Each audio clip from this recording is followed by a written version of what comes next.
What if I told you that one of the most mysterious disappearances in history was caught on camera, but no one knows what happened to the person who vanished? In the heart of summer 2014, Varna Airport, Bulgaria, a crossroad of destinies and goodbyes, transforms into the setting of a confounding mystery. Here, under the constant buzz of glowing lights, a man disappears, driving us into a narrative that blurs the line between ordinary and surreal. Lars Mittank was a 28-year-old German tourist from Berlin who worked at a power plant and lived a normal life. In June 2014, he decided to join some of his school friends on a trip to Varna, Bulgaria, eager for sun-soaked beaches and timeless memories with friends, a popular destination for young tourists looking for fun. It was his first journey outside of Germany. The summer air was alive with possibilities, and he was looking forward to having a good time. Lars was having the time of his life at the Golden Sands Resort, until an ordinary fight changed everything. On the night of July 6th, the day before they were supposed to return home, Lars and his friends went to a bar in town, where they got into an argument with some other German tourists over football. Lars was a fan of Werder Bremen, while the others supported Bayern Munich. The dispute escalated into a fight, and Lars left the bar. The next morning, when Lars showed up at the resort, he told his friends that he had been attacked by 4 men who were hired by the group from the bar. An argument with other tourists over a football match led to a blow to Lars's ear, resulting in a ruptured eardrum. Now, we're not just talking about a minor injury. He was prescribed an antibiotic called cefprozil, and he was advised not to fly because of it, as the air pressure could worsen his injury. So he called his mother, Sandra, and told her what had happened. She was worried and offered to book him a hotel room near the airport and a flight home for the next day. His friends flew back home, and Lars stayed behind. Lars checked into the Hotel Color, a cheap and basic place near the Varna Airport. He called his mother again and told her that he did not feel safe there. He said that 4 men were following him and that they wanted to kill him. He also said that he did not trust the doctor and that he thought the medication was poisoned. He asked his mother what cefprozil was, and she Googled it and told him it was a common antibiotic. She tried to calm him down and told him to stay in his room until the next day. She also asked him to send her a picture of his prescription, but he never did. A few days later, he is observed on CCTV acting strangely. And that's just where the mystery starts to turn up quite a bit. Fast forward to July 8th. Lars is spotted at the Varna Airport carrying only his backpack. He seemed nervous and paranoid, and he kept looking over his shoulder.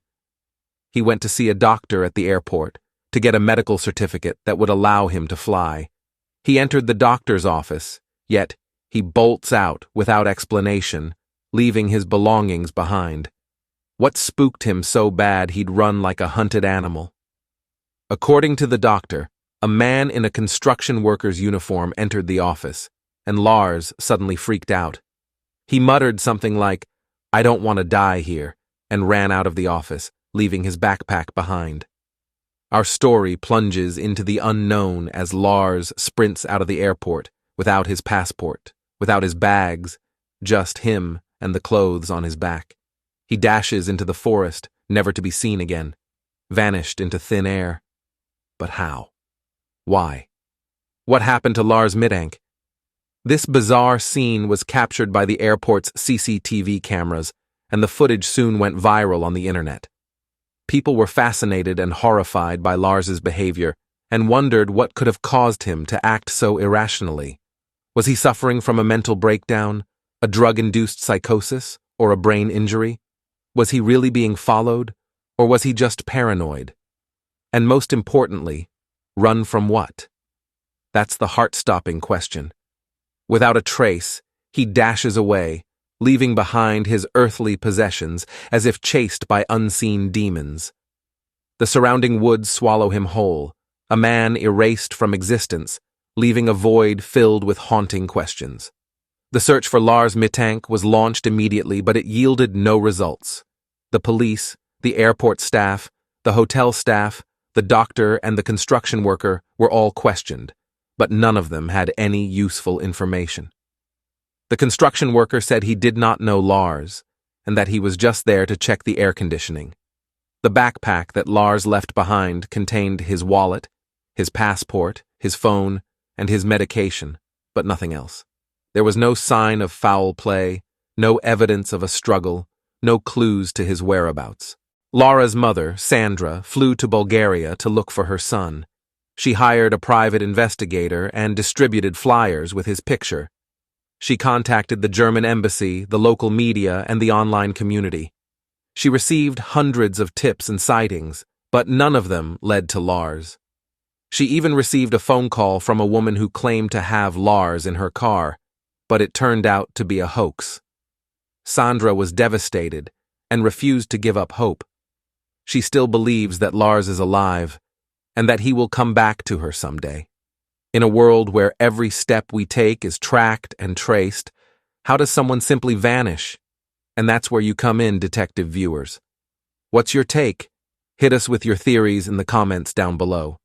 In the vast digital age, the next clue could be just a share away. For every story's end, there's hope for a new beginning. Until truth uncovers the shadow of doubt, stay curious, stay vigilant, and perhaps together, we can shine a light on the dark enigma of Lars Mittank's disappearance.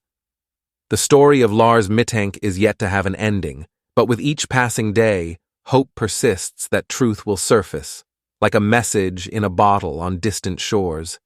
Subscribe and turn on notifications so you never miss another mysterious journey.